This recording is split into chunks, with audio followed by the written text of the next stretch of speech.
I'm Jamie Kay. I'm with Elm Energy Group. We do home performance contracting and energy efficiency consulting. Today we're actually doing a pressurization test where we're putting the component under pressure, kind of like a blower door test, where what we're looking for is the leakiness of the shell.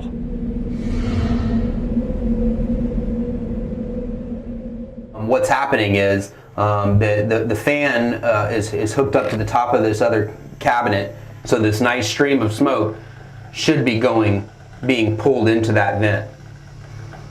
And as you see what's happening, it's kind of just wafting around here. Nothing's getting sucked through. As they rise in pressure, we still don't have any of this smoke going anywhere. It's sitting outside of this vent. Very tight, very well done.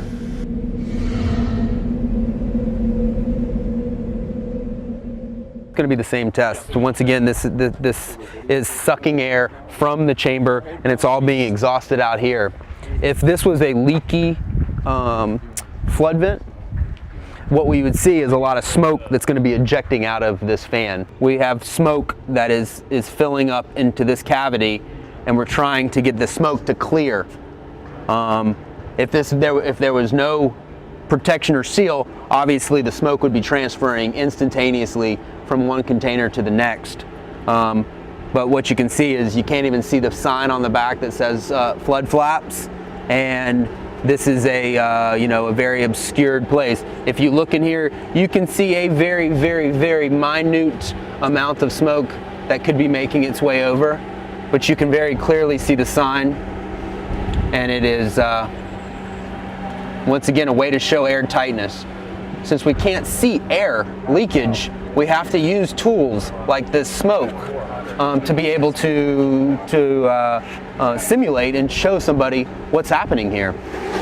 If this vent did not have a seal, once again, you'd see all of the smoke transferring from the fog-filled chamber into the empty chamber and exhausting out of this fan here.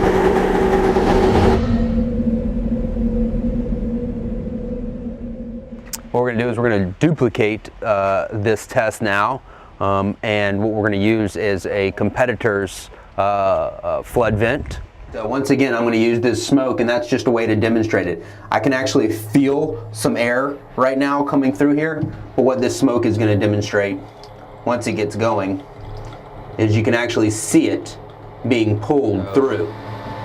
I would say that the competitor's vent is by leaps and bounds leakier than the flood flap. This leakiness is going to allow for the moisture on the outside of the home to infiltrate into a crawl space. Any moisture that's going into the crawl space has to be dealt with by a mechanical means, which adds energy, and if you're not dealing with it, it's going to add potential for condensation, moisture content of wood, which can lead to microbial growth, indoor air quality problems, rot, and durability issues. This shows very clearly that this competitor's vent allows for quite a lot of air leakage.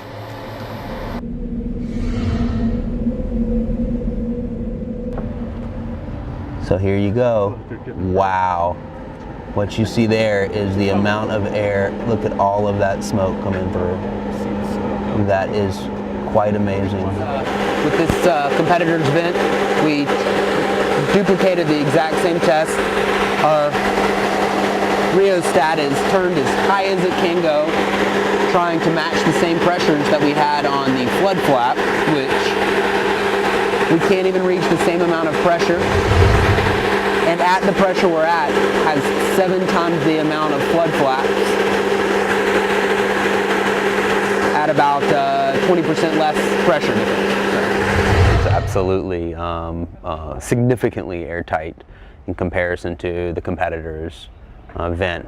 If I'm putting it in my home, knowing what I know about the importance of keeping moisture out and how moisture is in all air around us, there's not a question what we want to do here. We want to put a flood flap in our foundation vent and protect the integrity of the crawl space.